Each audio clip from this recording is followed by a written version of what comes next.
on, everybody? It's your buddy, it's your pal Spaz Phoenix, the YWC Reality Check, and for the first time in about 4 weeks, I think, this is WWE Last Week, your weekly look back at the week that was in the WWE. Now, I might, as I go along, touch on what's happened in more than just this week, because I haven't done one in a while. There's been previews, there's been reviews, there's been a little detour to AEW that I shouldn't have bothered wasting my time on, and coming up quite shortly, there will be a preview for NXT's No Mercy show, which already looks like it's going to be a decent, by NXT standards, pay-per-view coming up in the near future. So, hopefully we're getting back on track. WWE Last Week, as we were doing, as I was having a lot of fun with, but yeah, other things have come up, and I've just had busy weekends as well. Lots of cool stuff happening personally in my family and stuff like that. Celebrations abound, and occasionally stuff gets dropped in. If something gets dropped, unfortunately, it's going to be this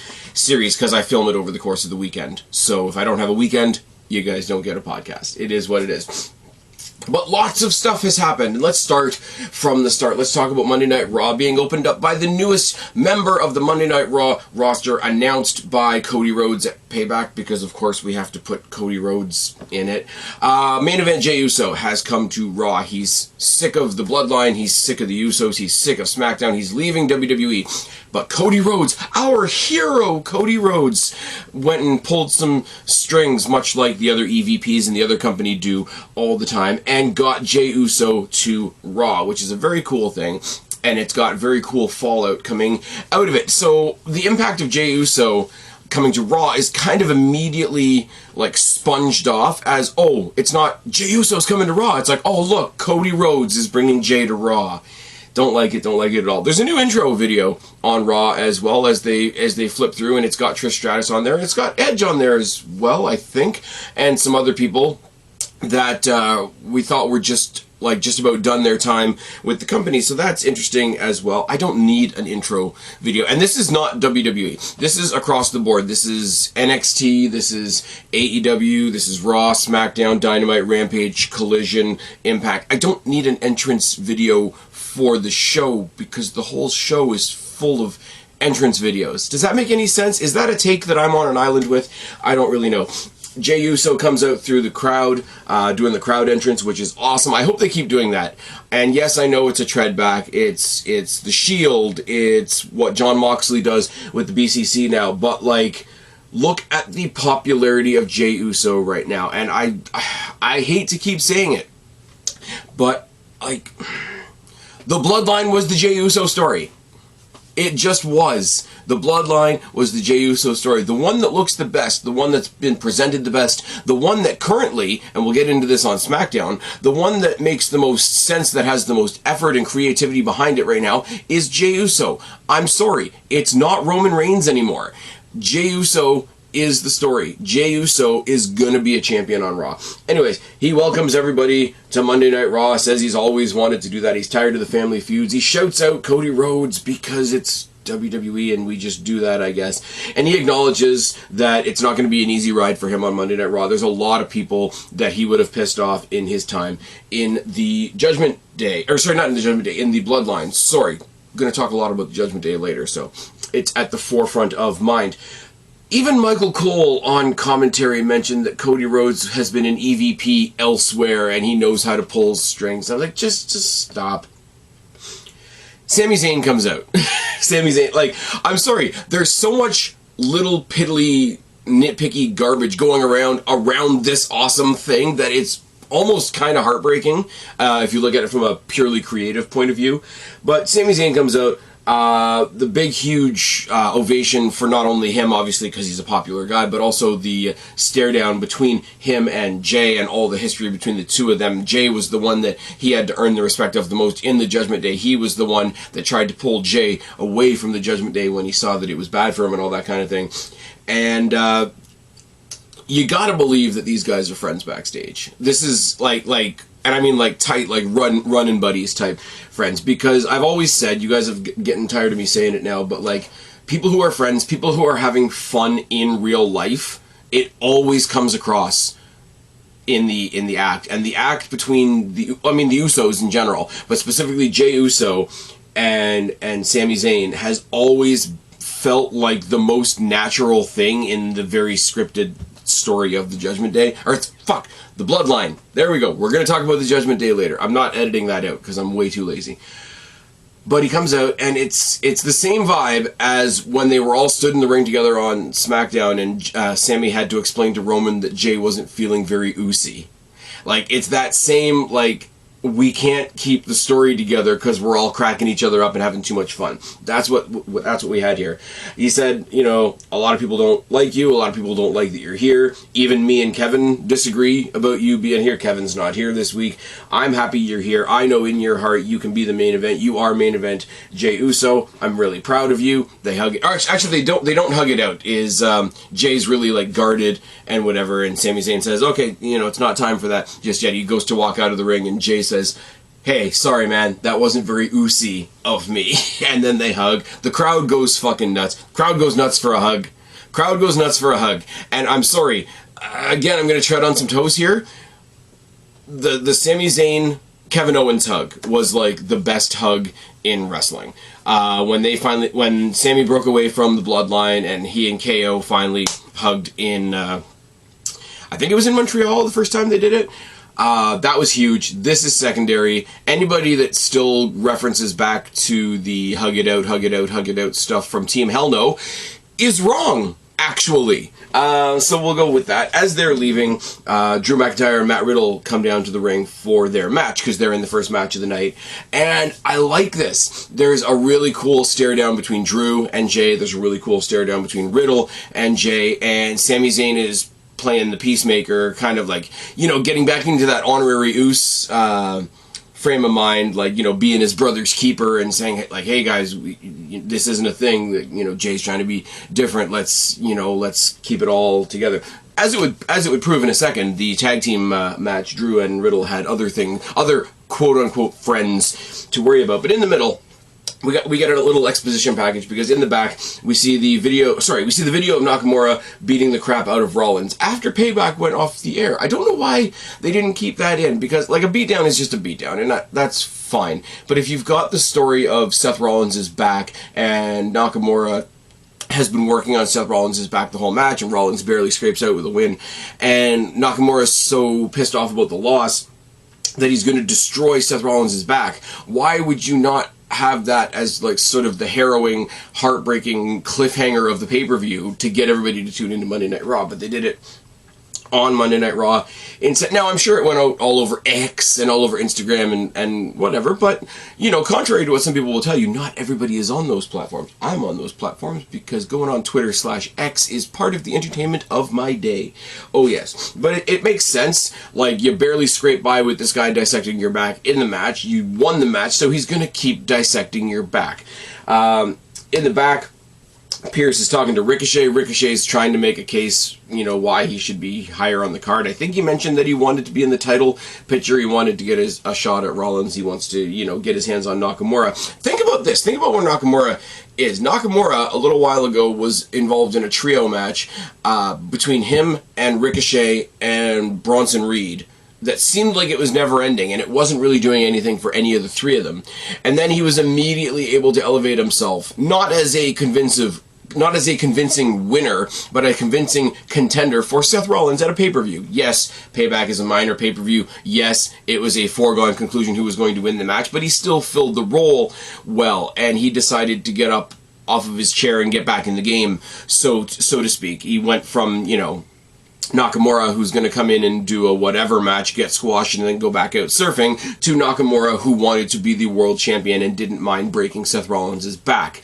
You guys have heard me say it a lot. I'm going to say it again. It's the Triple H comparison that I always make. Come out, beginning of the night, DX, throwing crotch chops, throwing glow sticks in the air. Come out at the end of the night to the game music, cave in somebody's head with a sledgehammer. I believe both sides of Triple H. And Nakamura, like I said, I didn't think he was going to win the match at Payback. I thought it would have been a hell of a swerve if he did. I thought it would have been a hell of a way to give Seth Rollins some much-needed time off if he did. But I didn't think it was going to happen. But he got pretty close, pretty convincing. I'll give him that much. So to go from a nothing triple threat feud to that, like almost on a dime, was pretty cool. Pierce is talking to Ricochet in the back. Rollins comes by and he's all dressed up to the nines like nothing happened 2 nights ago. And Pierce said, you know, you're not here. You're not supposed to be here. You're not cleared by medical. I can't have you here. It's a liability for me. It's a liability for the show. It's a liability for WWE. Blah, blah, blah, blah, blah. And he basically plays it off like he doesn't care. Plays it off like nothing's wrong. Says, I'm the champ. And the champ is supposed to be here. Ricochet takes a moment to respect Seth Rollins for, you know, gutting it out on the weekend and then still showing up to work on Monday. And he makes some random comment about, you know, people coming or not coming to work, and I don't know whether that's a shot at something or not, to be quite frank. But that was a whole lot of information. We got the playback from Payback. I'm only going to use that once, I promise. Pierce talking to Ricochet, Ricochet talking to Rollins, Rollins talking to Pierce. All the pieces moving around in the back, and then we still got Drew and Matt Riddle in the ring, getting ready to face the Viking Raiders. Now, I will say about Matt Riddle, and I haven't heard everything, so I don't want to say anything just yet. Matt Riddle says he was assaulted at the airport coming back from India. We'll talk about the India show later on. And a lot of people online find this funny. I don't get it. And people are saying, oh, well, you know, maybe he was drunk. Well, that's not illegal. I mean, it's not great, don't get me wrong. If he's drunk or high or whatever, that's not great. It's not a way you should be showing up to work, but it's not illegal if you were assaulted by somebody at the airport, whether it's a security guard or whoever. That's not great. And everybody says, you know, oh, Matt Riddle goes around and has all these accusations about him, and then they fired Emma for something as simple as shoplifting. I'll put it to you like this. And by the way, I like Emma. This is not a dig at Emma whatsoever. This is just the example that's being thrown around right now. Having baseless accusations thrown at you with no proof that are proven to be clearly faulty, having something happen to you, again, don't know all the information, but like making the accusation that something has happened to you, and maybe not being necessarily in the right frame of mind as long as you're not trying to drive a vehicle, none of these things are illegal. Shoplifting is illegal.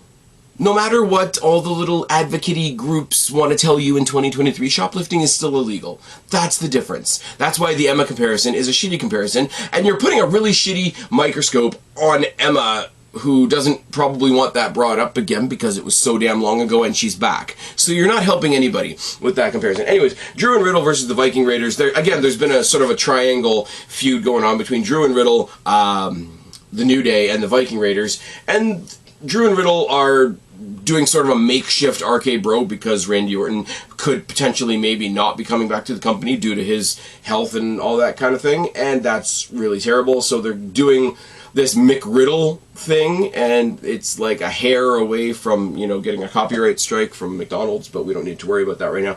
Viking Raiders are just huge powerhouse guys that also move around like huge powerhouse guys shouldn't be able to do, which is fine. And then the New Day are sort of like the third cog in the wheel. We had the incident last week where Drew tried to throw a chair at one of the Viking Raiders, and it got caught in the face by Xavier Woods instead. It was a really wicked shot, not gonna lie. If you go back and you watch that, I didn't review it last week, so whatever. But Drew hit a belly-to-belly on Riddle over the top rope into the Vikings at one point. This was a tornado tag as well. I should mention that. They tried to do, like, Matt Riddle tried to do the Dudley Boy thing where he did the Drew get the table, and Drew's like, fuck off, you get the table. Like that. That was cool. Michael Cole on commentary was randomly talking about tornado tag matches from the 30s, which kind of makes me laugh. Drew McIntyre hit a Death Valley driver on Ivar. So Ivar has become the new Big Show.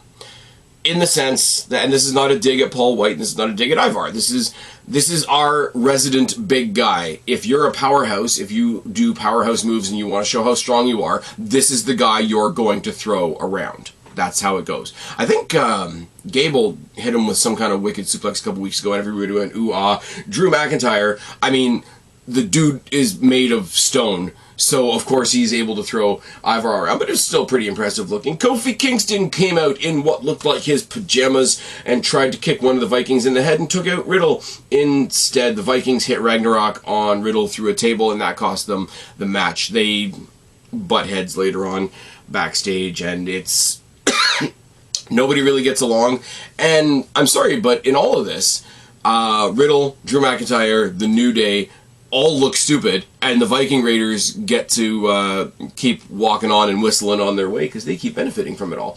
We see a video package on the history of the Intercontinental Championship, because we're going to get Gable versus Gunther in the main event. They gave it the main event. So, well, why didn't they put this on Payback? That's such, oh my god, they're leaving them all behind. And it's all the same shit that they said about Trish and Becky. Why didn't they put this on SummerSlam? Why didn't they put this on Payback? Because they're going to get like 25 minutes in the main event of Raw, and they would have gotten like 10 on the pay-per-view. Fuck off.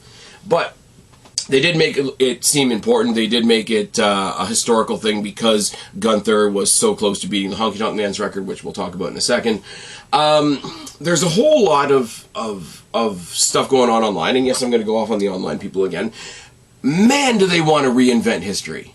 Man, do they want to reinvent history. Now, when the New Day were approaching the tag team title record, I truly believe that people were behind the New Day, were behind them as champions, were behind them meeting this new historical feat because they wanted the New Day to have that notch on their belt. And that's cool, that's fine. You want the guy you're behind to be able to brag as much as possible. The Intercontinental Championship thing, and I might as well say it now before we talk about the match later on, this was so much, like, people obviously see what a good wrestler Gunther is and what a great champion Gunther is, but it seemed so much more like, oh, who's the record holder right now? Honky Tonk Man. We don't like that guy. Fuck that guy. Put the record on somebody else. That's kind of like getting elected into office on the basis that you're just not the other guy. I'm not mentioning anybody in particular. I wouldn't do that. But it's just, we don't like this guy. We don't like this guy's cousin, per se. And it's like, because of that, we don't care. Get rid of the record and just give it to somebody. Like, Gunther, you're not helping Gunther with that, because you're not saying you want Gunther to have that record. You're just saying you want somebody. So Gunther could have been anybody, which is a shit take if you're trying to build up Gunther as a main event star. And when they went through, and they did this throughout the night, but I'm just mentioning it now, they showed all the shots of all the previous Intercontinental Champions. Some of them were great, some of them were not so great, let's be real for a second. Some of them were flashes in the pan that had the belt for 5 seconds. Some of them had, like, record-setting reigns and went on to be world champions and Hall of Famers. You've got your Bret Harts on one side of the scale, and you've got your Jack Swaggers on the other side of the scale. You've got your Ultimate Warriors, and you've got your Wade Barretts.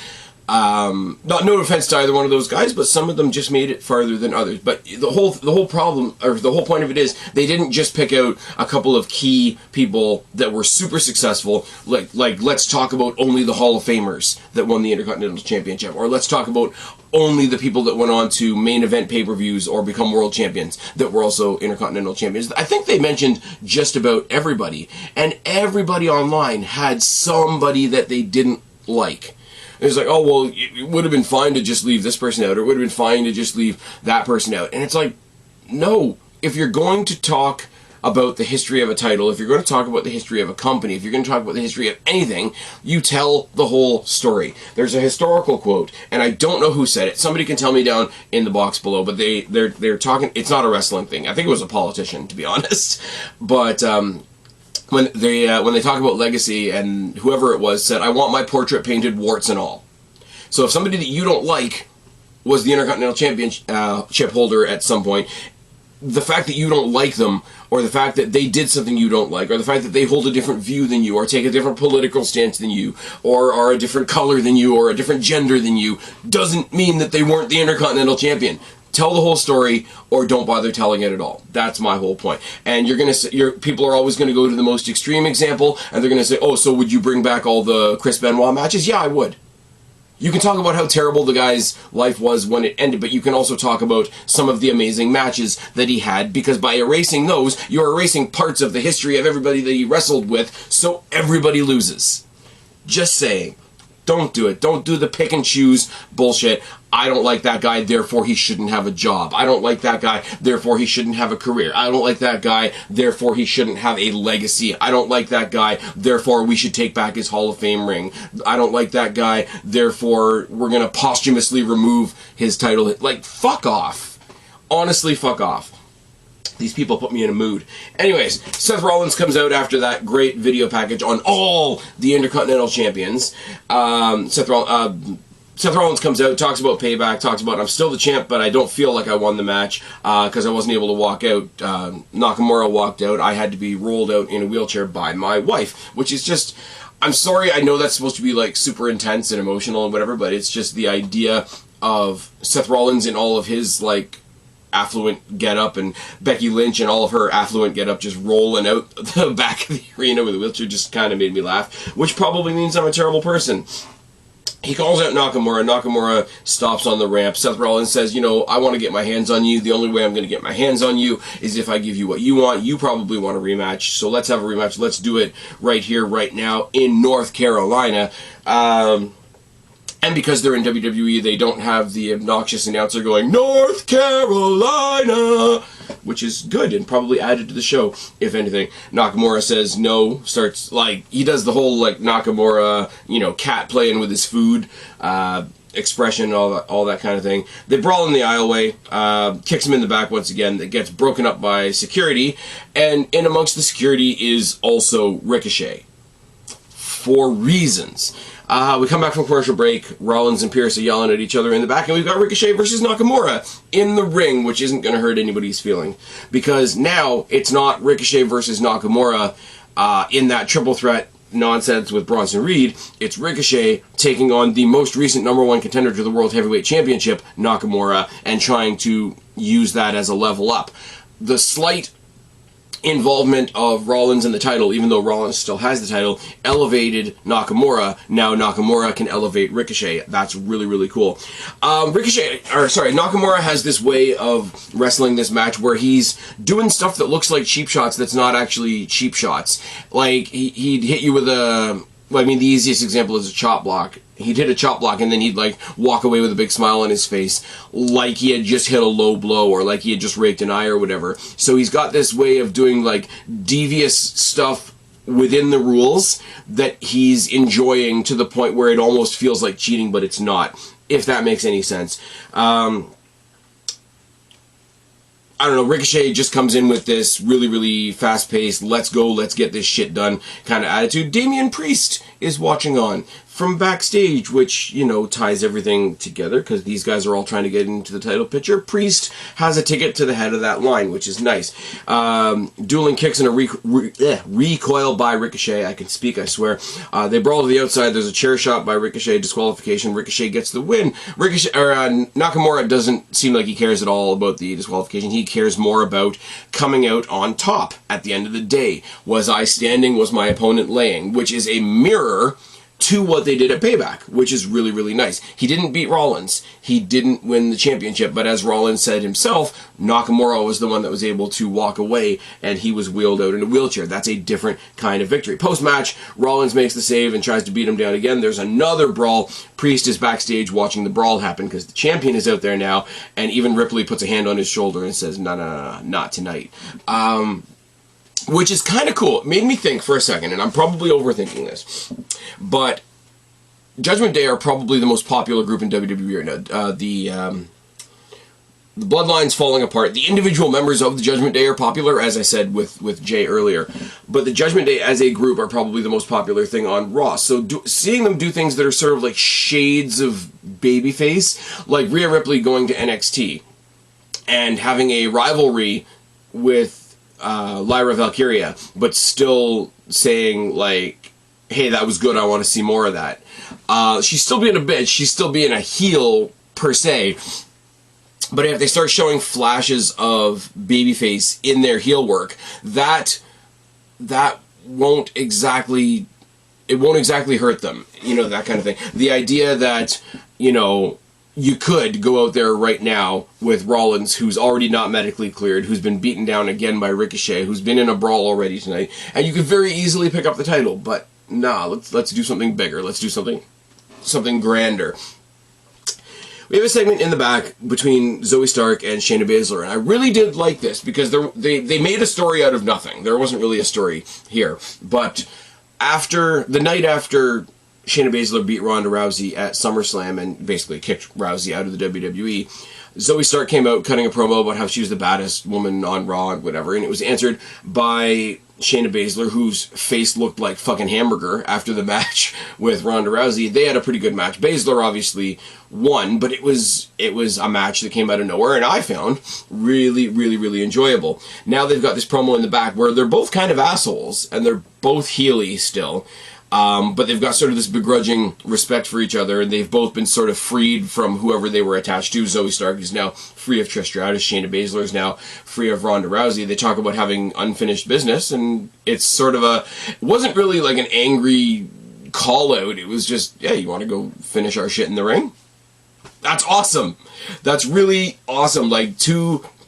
Like, nobody's ever going to accuse Zoe Stark or Shayna Baszler of being Barbie dolls. You know, they both got that pit bull, like, I will grind you into the dirt if you let me attitude. So when the two of them kind of see that in each other and sort of give a shrug and a nod, hey, you want to go finish what we started? Yeah, something to look forward to later on in the night. If I was WWE, I would have promoted that in advance, just saying. The Judgment Day come out, and my God... the sight of all of them coming out with all their trinkets and toys, all of their trinkets and toys, is awesome. It is... I'm still hesitant to say that it is the Undisputed Era done well on the main roster, but none of them are the world champion yet. So I want to hold back. I want to hold back that praise until it's actually, like, absolutely 100%. Relevant. Now, the Undisputed Era didn't have a woman in their group, and the Undisputed Era did have the North American Championship, which is currently on Dominic Mysterio's shoulders, but Money in the Bank wasn't a thing, but Adam Cole at the time was the world champion, so I'm holding off on that comparison, but man, it's a visual. It really is. They're bragging about their sweep at Payback. They got the tag team championships. Rhea Ripley held on to her title, which was not really a surprise. Rhea retained. Priest and Balor are now the champions. They celebrate, and they did it again on SmackDown. They celebrate the 1-year anniversary in the Judgment Day of Dominic Mysterio, just so he's got something to celebrate as well as him being the North American champions. Why is all the focus on Jey Uso and not us? The Bloodline fell. The Judgment Day are the ones who will rise. So where's our plaudits? Where's our fireworks? Where's our opening Monday Night Raw promo? Even though they've been doing it for the past couple of weeks. Out comes J.D. McDonough with a bag, and Priest is like, what the fuck? And Rhea's like, what the fuck? And Dominic Mysterio is sitting in the corner being like, I'm not going to do anything until, mommy tells me to. And Finn's out there with a smile on his face trying to smooth the whole thing over. Finn Balor is doing for J.D. McDonough in a heel group what Sami Zayn is trying to do for Jey Uso with the rest of the Monday Night Raw roster. So I think there is a dichotomy there that they could play with. But also, J.D. McDonough's got a bag. Now, the rumors, since the previous Friday now, seeing as we're talking about a week and a bit ago, the rumors were that once the belts went to the Judgment Day, they were going to introduce the new titles. Like they did for the WWE title, the WWE Women's title, the Men's World title, and the Women's World title. What I had said was a perfect way to do it would be do it on the Judgment Day, not only because one set of belts is better than two, not only because Damian Priest walking out and holding two belts and a briefcase is a bit awkward, but also the belts are red and red and blue makes purple, and if you give purple tag team championships to the Judgment Day, that would just be an aesthetic coup de grace, pun intended. I mean, it's way better than some other losers in another company making pink belts, but that's another story for another day. We will leave that over there. So he came out with the bag, and I thought it was going to be the new tag titles, and I thought that was going to be awesome, because it would be one belt for his friend, the guy that's been supporting him the whole time, and the other belt would go to his, biggest detractor in Damian Priest, and they would have to agree on the belts, because they want to show that there's no friction in the Judgment Day, and then he would have to,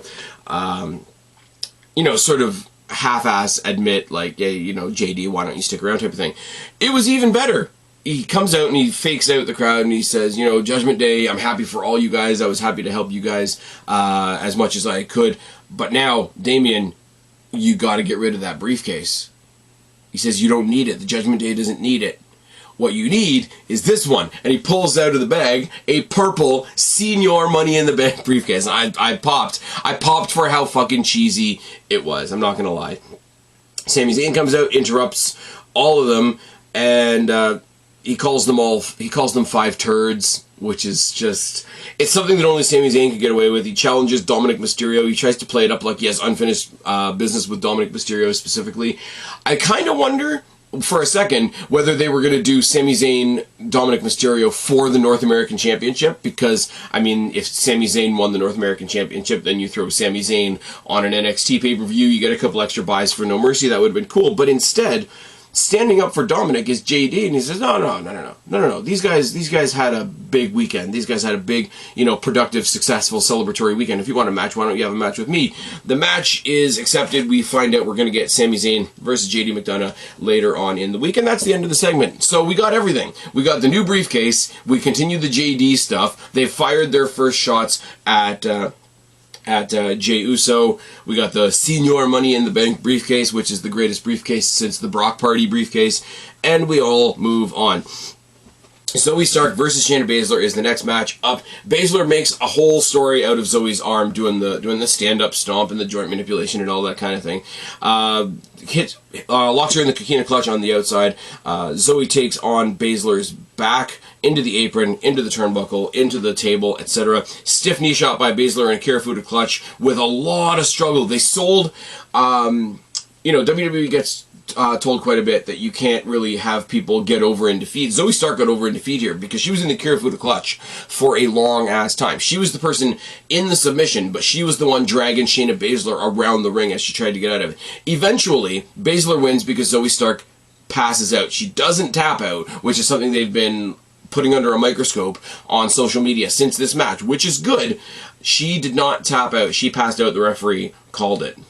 When she got back up, they sort of had this weird, they bonded over making fun of other people moment. It was off camera, it was off mic, and Baszler says to her, "Hey, you gave me a better fight than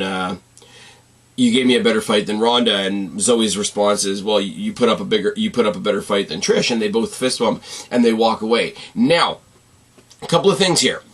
I want Shayna Baszler on her trail towards the Women's World Championship and Rhea Ripley at WrestleMania next year. If you've seen the podcast a couple podcasts ago where I fantasy booked that whole trail up to WrestleMania, I had a lot of fun doing that. I still stand by that.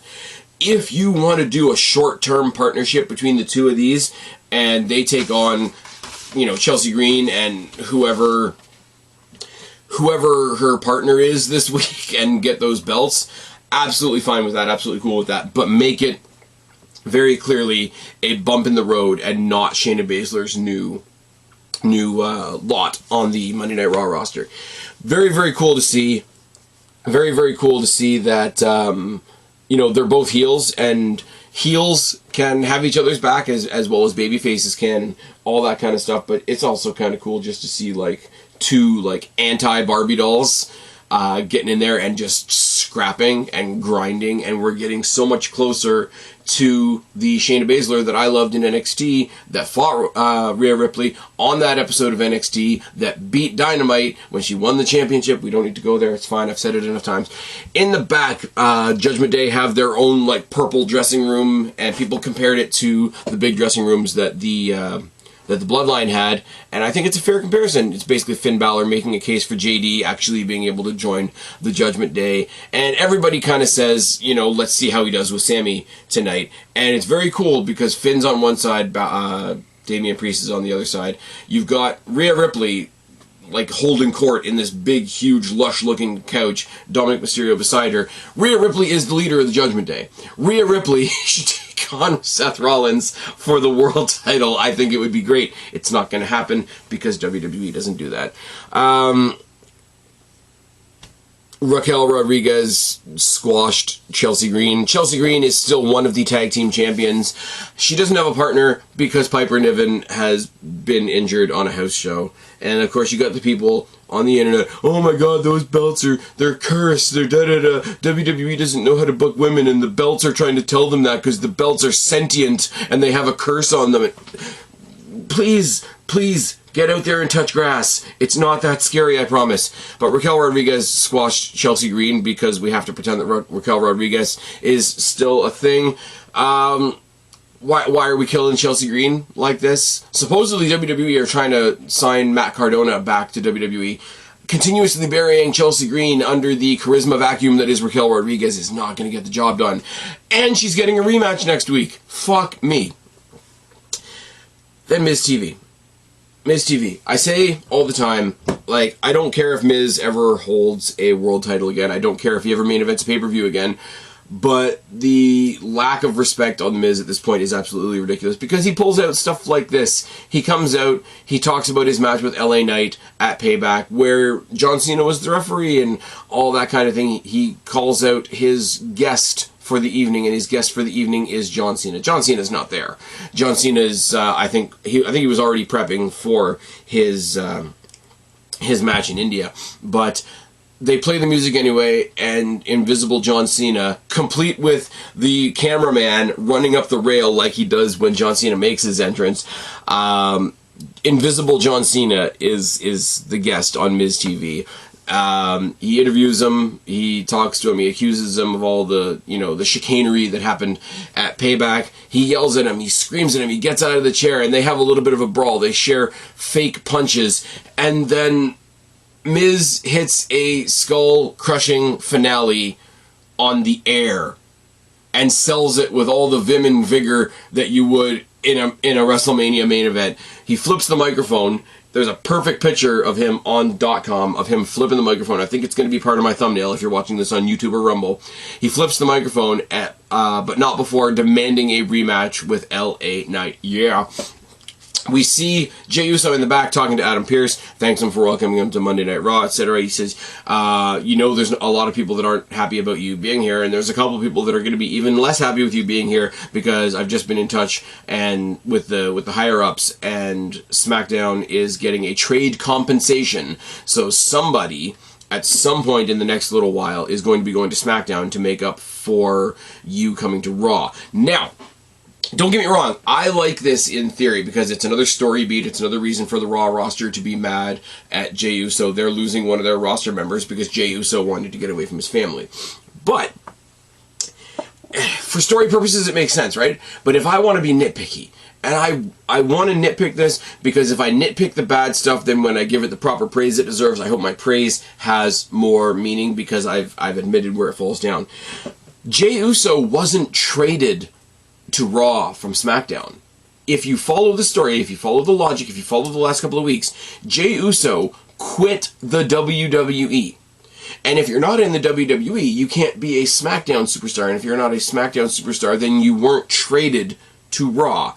I know they're using this as a shortcut to get Cody over to SmackDown so that Cody Rhodes can face Roman Reigns again because nothing in the world is right unless Cody Rhodes defeats Roman Reigns and he has to defeat the tribal chief in the story that wasn't really his story, but now it's his story because he's finishing the story. Fuck off. I get it.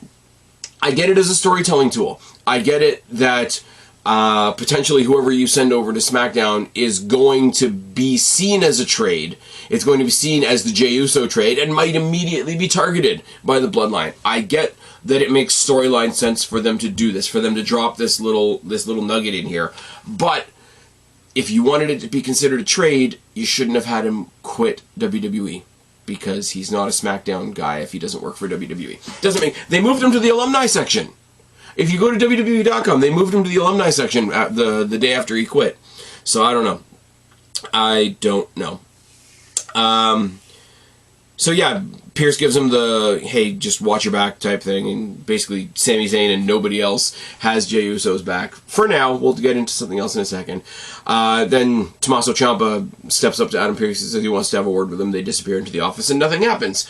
I would love it if they swerved us and the trade compensation to SmackDown was Tommaso Ciampa. Tommaso Ciampa shows up on SmackDown, shows us that he's brought Johnny Gargano with him, and Johnny Gargano and Tommaso Ciampa reform DIY. They take on the Judgment Day, and we can have some fun with that.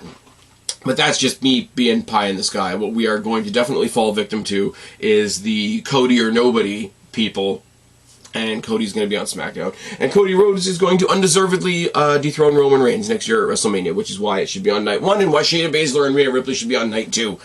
Are you seeing the point yet? Sami Zayn versus JD McDonough. There's a heavy, heavy beatdown in the early going by JD. Hard Irish whip into the corner and out by Zayn, mauling by Sami Zayn on the outside into the rail and into the post. Drop kicks Sami out of midair, which was really, really nice. Really, really high and tight snap Michinoku driver by Sami Zayn. Kind of looked like it wrecked just a little bit. Dominic comes out and he saves JD from a haluva kick. JD grabs the tights and gets the quick win. Sami Zayn beats down Dominic Mysterio and JD makes the save. JD gets beat down by Sami Zayn and Dominic does not make the save. So it's a little push, a little pull, a little back and forth between JD and the Judgment Day. We come back from commercial break and in the back the Judgment Day are celebrating all of their wins. They're even saying that JD McDonough looked pretty damn good tonight. So that story progresses as it does. Dominic Mysterio breaks himself away from the group and says, hey guys, why don't you go ahead, I got something to handle. He approaches Jey Uso and says, hey man, look, I know what being from a bad family is like. I know what being a second, third, fourth generation star is like. You know, you were treated badly by your family. I was treated badly by my family, but I found a new family in the Judgment Day, and we've always got room for you. Now, not only is this ridiculous on its face, because they've already fired a shot at Jey Uso earlier on in the night with the promo, not only is it ridiculous to think that Dominic Mysterio, if anybody is going to do any kind of recruiting. Not only is it ridiculous that Jey Uso would accept an offer or a recruitment, you know, from Dominic Mysterio of all people, it's also kind of ridiculous that they would throw open arms to Jey Uso when they're making it so hard for JD McDonough, who's trying so hard to join the group. Now, this might be a thing, because Dominic Mysterio has put the offer out to Jey Uso, and Finn Balor wants JD McDonough in the Judgment Day. Now, if they do like a Joker thing, like there's only one spot open in our organization and you guys got to fight it out, you know, break the pool cues type thing, I'm not gonna lie, I wouldn't mind JD McDonough versus Jey Uso next week on Raw. You know, winner gets to join the Judgment Day.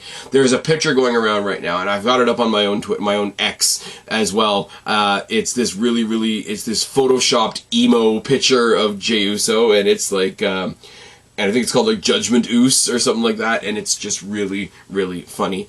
What can I say about the main event that hasn't already been said? Gable versus Gunther was fucking awesome. Gunther's amazing. He looks like an indomitable wall of humanity, as, you know, probably that's something that WWE would probably write, an indomitable wall of humanity, and I've been watching WWE way too long. Gable is the hero.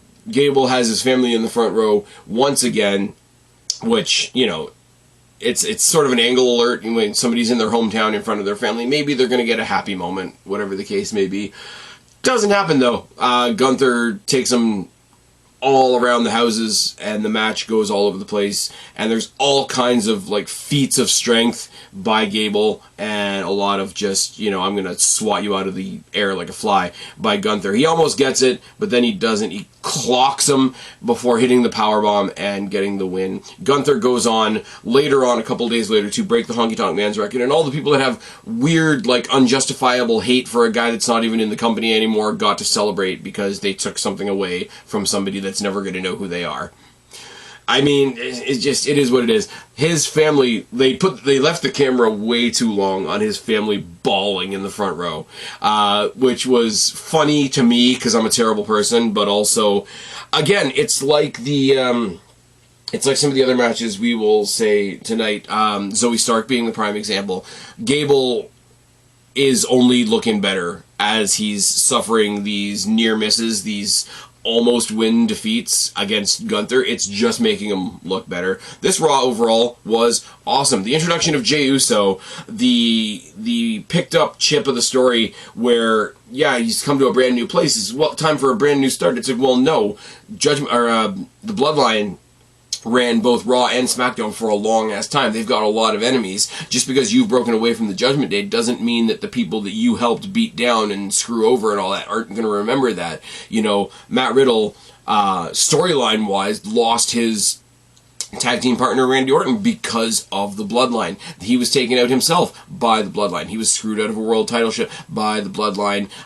Solo Sikoa's introduction to the Bloodline was by screwing over Roman Reigns at Clash at the Castle. There's people there that are going to hate that he's there, which makes him even more prime fodder for, on one side, Sami Zayn coming to help him, or on the other side, a group like the Judgment Day coming along and trying to manipulate him. Seth Rollins sort of being on this, like, I've got a death wish title run at this point, like, pretending everything's fine and whatnot. Becky Lynch wasn't on the show tonight because Becky Lynch would show up in a brief video the next night on NXT and challenge Tiffany Stratton. Tiffany Stratton is defending the NXT Women's Championship this week on NXT against Becky Lynch. I mean, they want Becky Lynch to be a champion in NXT so that they can put Becky Lynch on the poster for No Mercy and get a couple of extra buys, and that is absolutely fine with me. What did I just say a couple minutes ago? Have Sami Zayn beat Dominic Mysterio and become the NXT North American champion? Because it's... I said this about Becky Lynch a couple weeks ago.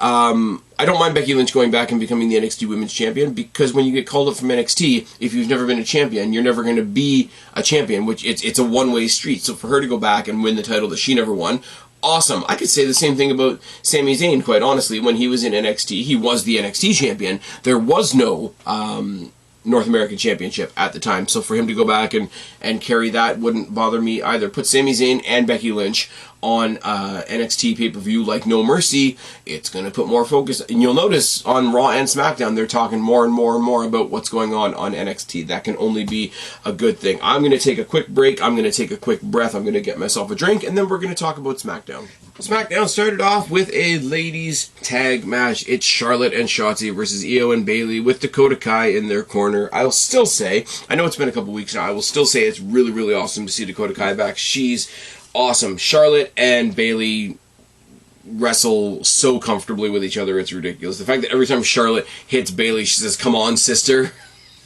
I don't know whether that's a Four Horsewomen reference or not, but it made me laugh either way. Moonsault to both opponents on the outside by Io Sky. Great showing by Shotzi as a whole, like just sort of being like the chaotic energy character. I love the spiked hair, because of course I do. I can't read my own writing. Crossbody off the hot tag on both opponents by Charlotte. Figure four by Charlotte is broken up by the Meteora by Io. Io's probably got the best Meteora in women's wrestling today, I would say. Top rope Rana by Io. Asuka pops up from the crowd and steals Io Sky's belt from Dakota Kai, who's watching at ringside. Causes a distraction. Shotzi hits her weird cradle DDT thing and gets a pin on Bayley. Now, worth mentioning, because not only did Bayley freak out, but also they underscored it on commentary, this is the second time in 2 weeks that Shotzi has defeated Bayley. Now, what I think is kind of funny out of all this is everybody's like, "Oh, Charlotte Flair sticking her nose in everything." And I don't think it's true, because Charlotte Flair's the odd one out in this scenario. What you have is you have a rivalry between Bayley and Shotzi, which is helping Shotzi, and you have Asuka coming for Io Sky, because they have a stare down afterwards, because Asuka versus Io Sky is the match.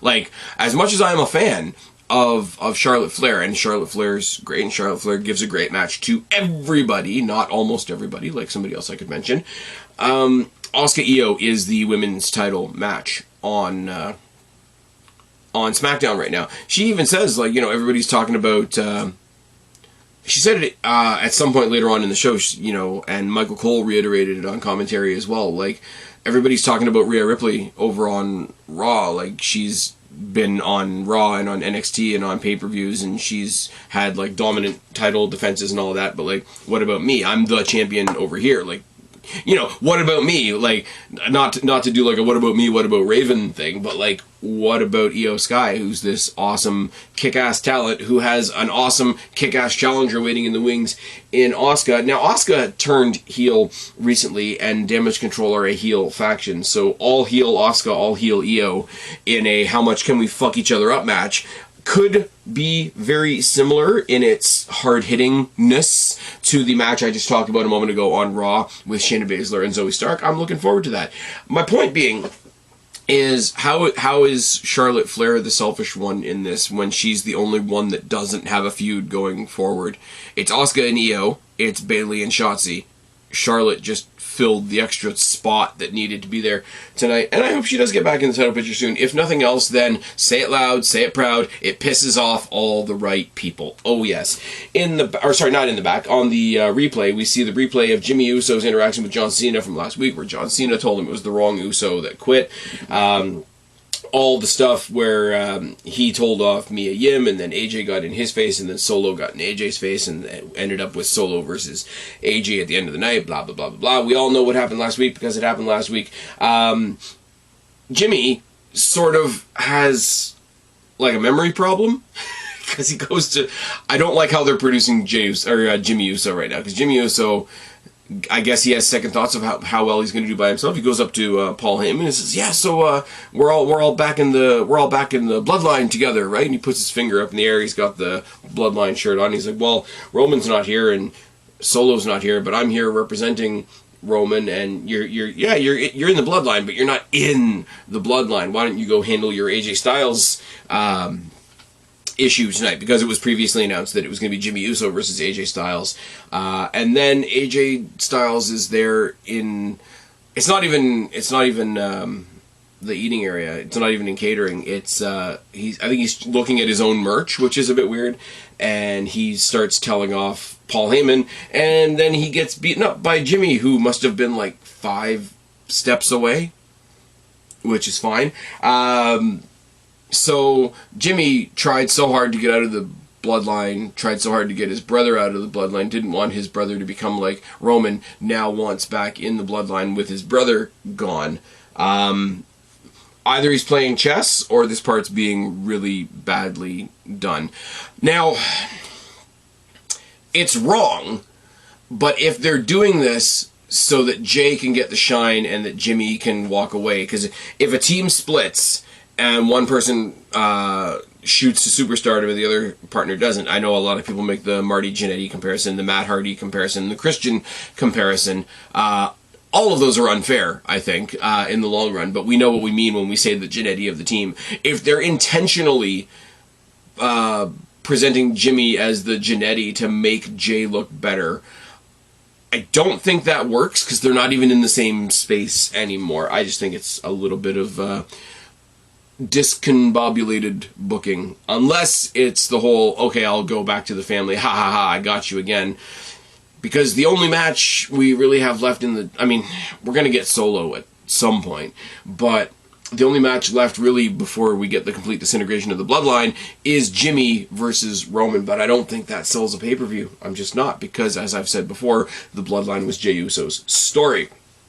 Backstage, we see Io Sky. She challenges Asuka for her women's championship, and it's announced later on that it's going to be in 2 weeks on SmackDown. So she's still not on the goddamn pay-per-view. We've got Fastlane coming up. When the hell did Fastlane become a middle end of the year? Fastlane used to be right after Elimination Chamber, and it was the fast lane on the road to WrestleMania. Fastlane doesn't work at this time in the year, does it? We get LA Knight versus Austin Theory, and the match is secondary because it's all the personalities coming together.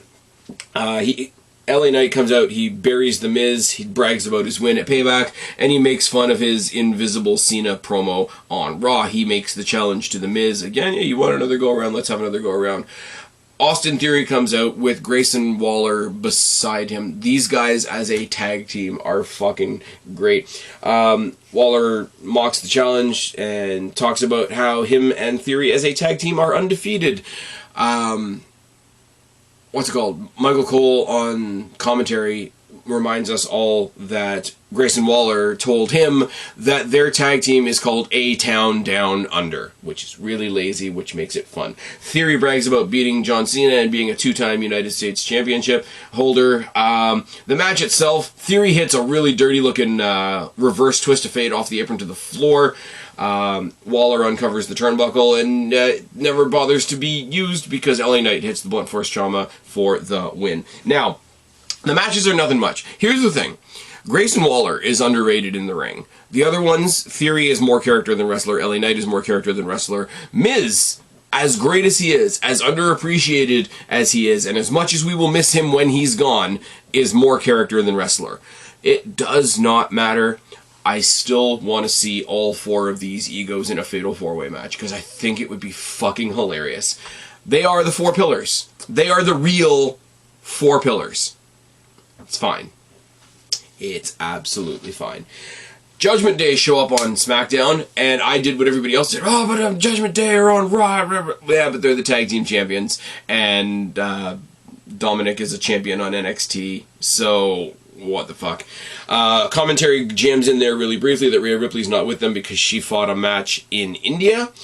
Friggin', apparently she was supposed to fight Becky Lynch, but Becky Lynch wasn't able to fly to India because she had a crease in her passport, and that is really, really dumb. And I can speak from personal experience that they are that petty. I had to get a new passport because I had taped the edges of mine because I didn't want it to rip.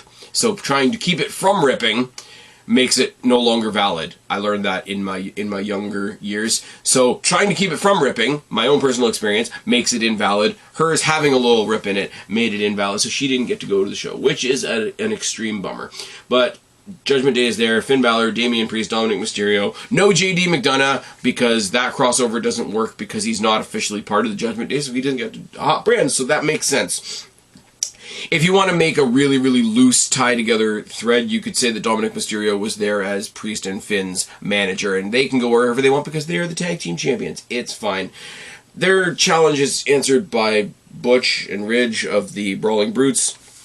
It was really, really cool to see Finn Balor and Pete Dunne stare each other down, and Pete Dunne to do the Pete Dunne finger stuff. They have a heck of a match. The winner's obvious, isn't it? The winner is very, very obvious. They just put the titles on the Judgment Day. South of Heaven and a coup de grace get the win for the Judgment Day after some fairly decent brawling by all involved. I will say, Ridge Holland is doing a whole lot of those double overhead suplex things, and I don't want to be like the people that are picking on him about the Big E thing, because those people are strange, but maybe take that out of your repertoire for a little bit, because some of them looked a bit hesitant, shall we say. Now, the real story is, after they win, after they get the victory, after they defend their championships and reestablish themselves on SmackDown, we don't just run Raw anymore, we run the whole WWE, and to punctuate that, Dominic Mysterio's there with his NXT belt as well, which is really, really good. Because him being there with an NXT title actually makes that true. He has a title on NXT, which means he can go to NXT, which means they can follow him to NXT, and they have the tag team titles that mean that they can go to Raw or SmackDown. So the 3 of them, collectively, actually proving their point that they can go wherever they want. They do rule the WWE. The bloodline has fallen and the Judgment Day will rise. Or will they? Because they get a stare down from, I don't know what they're called. Are they the Street Business? Big old stare down between them and Lashley and the Street Profits. Now, this is kind of funny, because you've got Lashley staring down Damian Priest, which is a match I would like to see, and you've got Montez Ford staring down Finn Balor, which is a match I would like to see, and you've got Angelo Dawkins staring down Dominic Mysterio, which tells you what they think of Angelo Dawkins. Angelo Dawkins is a jobber. Oh, yes. In the back, Heyman's bugging Adam Pearce. He wants to know who the SmackDown trade is that they're getting from Raw, which doesn't even make sense, as I explained momentarily. He demands to know on behalf of Roman Reigns, and fine, whatever. He has a stare down with LA Knight as well. LA Knight comes in, says he wants to make the match official between him and The Miz. He says next week sounds good. So apparently next week on SmackDown we're getting LA Knight versus The Miz 2. Now, Paul Heyman's still there. He introduces himself. He says, hey, we've never met. I'm a huge fan of yours. I just have one suggestion. If you hear me in here talking to Adam Pearce, I suggest you knock next time. And LA Knight just gives him the yeah.